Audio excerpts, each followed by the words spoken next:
नमस्कार, मैं विशाखा ठाकुर। स्वागत है आप सभी का 3.2 टीवी में। वर्चुअल डिजिटल एसेट्स की कीमत में पिछले 24 घंटों में वृद्धि जारी है, क्योंकि हाल ही में लॉन्च किए गए स्पॉट बिटकॉइन ETFs यानी कि एक्सचेंज ट्रेडेड फंड्स में का इनफ्लो जो है वो रिकॉर्ड ऊंचाई पर पहुंच गया है। टॉप 4 ETF इशूज अर्थात black rock, Fidelity, ARK21 shares और बिटवाइज के पास अब कम से कम $1 बिलियन का एसेट है। ये ट्रेंड ऐसे प्रोडक्ट के प्रति इन्वेस्टर की रुचि को दर्शाता है। ये प्राइस एक्शन पर भी प्रतिबिंबित होता है। बिटकॉइन मार्केट कैप के हिसाब से सबसे बड़ी क्रिप्टो करेंसी $52,000 के स्तर का सफलतापूर्वक बचाव करने में कामयाब रही है, भले ही हालिया रैली कमजोरी के संकेत दिखा रही हो। ये वर्तमान में 1% ऊपर $52,203 पर ट्रेड कर रहा है। बिटकॉइन ने पिछले हफ्ते $52,000 को पार कर लिया और दिसंबर 2021 के बाद पहली बार $1 ट्रिलियन का मार्केट कैप हासिल किया। रैली का नेतृत्व स्पॉट बिटकॉइन ETFs ने किया, जो लगभग $500 मिलियन डेली नेट इनफ्लोज को आकर्षित करता है। पिछले महीने में BTC 22% बढ़ा है। एक और दिलचस्प अपडेट जो निश्चित रूप से इन्वेस्टर्स की भावना को बढ़ावा दे रहा है, वह है नवीनतम चेन एनालिसिस की क्रिप्टो क्राइम रिपोर्ट, जो कि दिखाती है कि 2023 में क्रिप्टो मनी लॉन्ड्रिंग में 30% की गिरावट आई है। ऐसा लगता है कि क्रिप्टो कंप्लायंस और एडवांस्ड ट्रेसेबिलिटी टूल्स के प्रयास अनुकूल परिणाम दे रहे हैं। इस बीच इथेरियम, बाइनेंस, सोलाना और अन्य के नेतृत्व में ब्रॉडर मार्केट काफी हद तक सकारात्मक बने हुए हैं। दूसरी सबसे बड़ी क्रिप्टो करेंसी इथेरियम $3,000 के निशान पर नजर गड़ाए हुए है। हाल ही में ये 5% बढ़कर $2,858 पर ट्रेड कर रही थी। कार्डानो का ADA और रिपल का XRP लाभ पाने वालों में से है। पिछले 24 घंटों में ग्लोबल क्रिप्टो मार्केट कैप 1.4% बढ़कर $1.97 ट्रिलियन हो गया। इसके साथ ही टोटल क्रिप्टो मार्केट का वॉल्यूम 7.2% बढ़कर $64.4 बिलियन हो गया। DeFi में टोटल वॉल्यूम वर्तमान में $5.5 बिलियन है और सभी स्टेबल कॉइन $58.1 बिलियन, जो कि टोटल क्रिप्टो मार्केट के 24 घंटे की वॉल्यूम का क्रमशः 8.5% और 90.2% का प्रतिनिधित्व करता है।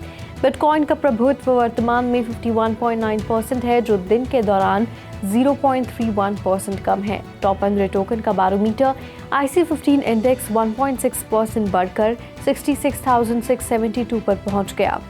इस बीच बिटकॉइन की लेटेस्ट रैली एक अलग पैटर्न दिखाती है, जो हैरान करने वाली है। डॉलर इंडेक्स और ट्रेजरी यील्ड में मजबूती को नजरअंदाज करते हुए पुरानी क्रिप्टो करेंसी में तेजी आई।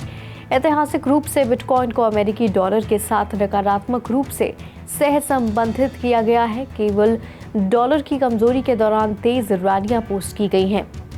ग्लोबल ट्रेड और फाइनेंस में अमेरिकी डॉलर के प्रभुत्व को देखते हुए ग्रीन बैक की मजबूती दुनिया भर में सख्त उपायों को प्रेरित करती है। इस प्रकार टेक्नोलॉजी स्टॉक, क्रिप्टो करेंसी और सोने जैसी कमोडिटीज जैसी जोखिम भरी एसेट्स में इन्वेस्टमेंट को डिसइंसेंटिवाइज करती है। एक्सपेरिमेंटल टोकन स्टैंडर्ड ERC-404 को लेकर उत्साह के कारण इथेरियम की ट्रांजैक्शन कॉस्ट में 61.5% की वृद्धि देखी गई है, जो कि 9 महीनों में अपने उच्चतम स्तर पर पहुंच गई है। नेटवर्क ने पिछले हफ्ते गैस फीस में $84 मिलियन कलेक्ट किए, जो पिछले हफ्ते से 61.5% अधिक है। 9 फरवरी को गैस प्राइस पर ट्रांजैक्शन बढ़कर 71 GWEI हो गई। मई 2023 में आखिरी बार ऐसा स्तर देखा गया था। ये उछाल पैंडोरा प्रोजेक्ट के एक्सपोजर के बाद हुआ, जो कि फिर से गिरावट के पहले $1,000 से बढ़कर $33,000 हो गया। कॉइन मार्केट कैप के अनुसार कीमत में गिरावट के बावजूद पैंडोरा टोकन ने लॉन्च के बाद से 270% की वृद्धि देखी है। फाइलकॉइन ने सोलाना ब्लॉकचेन के साथ अपने इंटीग्रेशन की घोषणा की है, एक ऐसा कदम जिसका उद्देश्य डेटा स्केलेबिलिटी और पहुंच में सुधार करना है। ये कदम सोलाना के सेंट्रलाइज्ड स्टोरेज सॉल्यूशन से हटकर है, जो फाइलकॉइन की decentralised data storage marketplace role पर केंद्रित है। फाइलकॉइन की डिसेंट्रलाइज्ड स्टोरेज कैपेबिलिटीज का लाभ उठाकर सोलाना ब्लॉक हिस्ट्री एक्सेसिबिलिटी को ऑप्टिमाइज करेगा, जिससे कि इंफ्रास्ट्रक्चर प्रोवाइडर्स, एक्सप्लोरर्स और इंडेक्सेस को लाभ होगा।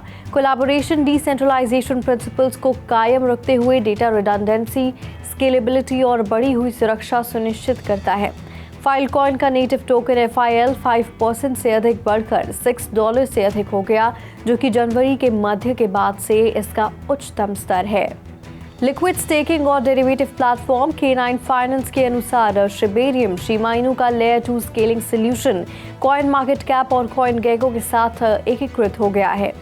इंटीग्रेशन शिबेरियम बेस प्रोजेक्ट को उजागर करने में मदद करेगा, जिसमें कि इसके अपकमिंग नेटिव टोकन K9 भी शामिल है। K9 फाइनेंस शिबेरियम का एक ऑफिशियल पार्टनर जल्द ही शिबेरियम नेटवर्क पर अपना लिक्विड स्टेकिंग और डेरिवेटिव प्लेटफॉर्म लॉन्च करेगा। यूजर्स अपने बोन को स्टेक कर सकते हैं और K9 बोन लिक्विडिटी टोकन प्राप्त कर सकते हैं, जिससे कि उन्हें अपने स्टेक किए गए बोन के मूल्य को बनाए रखने और ट्रेड करने और कमाई को अधिकतम करने के लिए टोकन लेंड की अनुमति मिलती है। K9 फाइनेंस ने 7 मार्च 2024 को अपने नेटिव टोकन K9 के लिए लॉन्च की तारीख की घोषणा की है। ये घोषणा K9 की सफल प्री सेल के बाद हुई है, जिसे जनवरी में घोषित किया गया था, क्योंकि डिमांड सप्लाई से अधिक था। CoinGecko और CoinMarketCap के साथ इंटीग्रेशन से शिबेरियम के विकास में मदद मिलेगी और इसके प्रोजेक्ट के लिए अधिक इन्वेस्टर्स को आकर्षित किया जा सकेगा। पजी पेंगुइन्स ने आज फ्लोर प्राइस के मामले में कुछ समय के लिए बोर्ड एप याcht क्लब को पीछे छोड़ दिया है, क्योंकि पिछले कुछ महीनों में इसकी तीव्र वृद्धि ने एप्स की गिरती कीमतों के साथ पकड़ बना ली है। लगभग 11 AM UTC पर एक पजी पेंगुइन की फ्लोर प्राइस 22.2 ETH थी, जबकि बोर्ड एप की फ्लोर प्राइस केवल 22.1 ETH थी, यानी कि $61,500। ये NFT के बदलते परिदृश्य में एक बड़ा क्षण है। फ्लोर प्राइस कलेक्शन में सबसे चीपेस्ट अवेलेबल NFT का मूल्य है और ये NFT की मांग का संकेतक है। नवंबर के बाद से पजी पेंगुइन्स के फ्लोर प्राइस में जोरदार तेजी देखी गई है, जो कि 5 ETH से बढ़कर लगभग 21 ETH के उनके वर्तमान मूल्य तक 320% बढ़ गया है। इस बीच अप्रैल 2022 में अपने पीक के बाद से बोर्ड एप की फ्लोर प्राइस में गिरावट आ रही है, जो कि लगभग 160 ETH के सर्वकालिक उच्च स्तर से गिरकर लगभग 22 ETH के वर्तमान मूल्य पर आ गई है। एप्स के लिए फ्लोर प्राइस में गिरावट युगा लैब्स द्वारा राइवल NFT क्रिएटर प्रूफ के अधिग्रहण के बावजूद आई, जो कि अपने मूनबर्ड्स कलेक्शन के लिए सबसे ज्यादा जाना जाता है। Bored Ape Yacht Club NFT series के क्रिएटर युगा लैब्स ने मूनबर्ड्स कलेक्शन को क्रिएट करने वाले NFT स्टार्टअप प्रूफ को एक्वायर कर लिया है। प्रूफ के founder Kevin Rose Yuga Labs में एडवाइजरी रोल एज्यूम करेंगे और प्रूफ की टीम भी युगा लैब्स के फ्रेमवर्क में इंटीग्रेट होगी। युगा ने मूनबर्ड्स को अपने Web3 संचालित मेटावर्स द साइड में एकीकृत करने की योजना बनाई है। ये कदम 2022 के दौरान और 2023 की पहली छमाही में NFT बाजार में लंबे समय तक मंदी के बाद आया है, जहां कई NFT ने अपनी पीक वैल्यू से 90% से अधिक की गिरावट का अनुभव किया। मूनबर्ड्स ने 2022 में अपने पीक के बाद से फ्लोर प्राइस में महत्वपूर्ण गिरावट देखी है, लेकिन पिछले 24 घंटों में इसमें 19% से अधिक की वृद्धि हुई है और पिछले दिन की तुलना में इसका ट्रेडिंग वॉल्यूम 919% बढ़ गया है। NFT लेंडिंग के Ethereum based DeFi protocol arcade अपने नेटिव ARCD टोकन के नेक्स्ट एयर ड्रॉप फरवरी 21 को लॉन्च करेगा। चुनिंदा NFT और बिटकॉइन ऑर्डिनल कलेक्शन के 4000 लकी होल्डर्स को 750 ARCD टोकन के बंडल्स एयर ड्रॉप किए जाएंगे।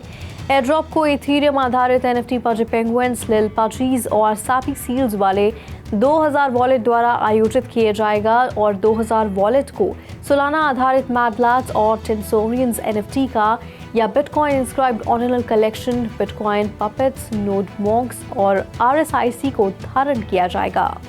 यूनाइटेड स्टेट्स सहित कई देशों के उपयोगकर्ता भाग लेने के पात्र नहीं होंगे। आर्केड के सह संस्थापक रॉबर्ट मिसाइलो ने कहा कि आगामी एयरड्रॉप कंपनी के सोलाना और बिटकॉइन पर अपनी उपस्थिति का विस्तार करने के इरादे को दर्शाता है। सऊदी अरेबियन कमीशन ने इमर्जिंग टेक्नोलॉजी रेगुलेटरी सैंडबॉक्स के लिए रजिस्ट्रेशन पीरियड 31 मार्च 2024 तक बढ़ा दिया है। Sandbox blockchain, IoT, cloud computing, अंतरिक्ष प्रौद्योगिकी, AR, VR, XR और 3D प्रिंटिंग जैसी तकनीकों के लिए ओपन है।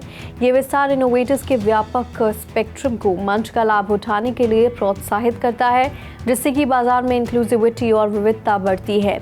शिक्षा मंत्रालय के साथ आयोग का हालिया सहयोग और इंटरनेट ऑफ थिंग्स चैलेंज 2023 के विजेताओं की घोषणा प्रतिभा के पोषण और तकनीकी नवाचार को प्रोत्साहित करने में इसकी सक्रिय भागीदारी को प्रदर्शित करती है।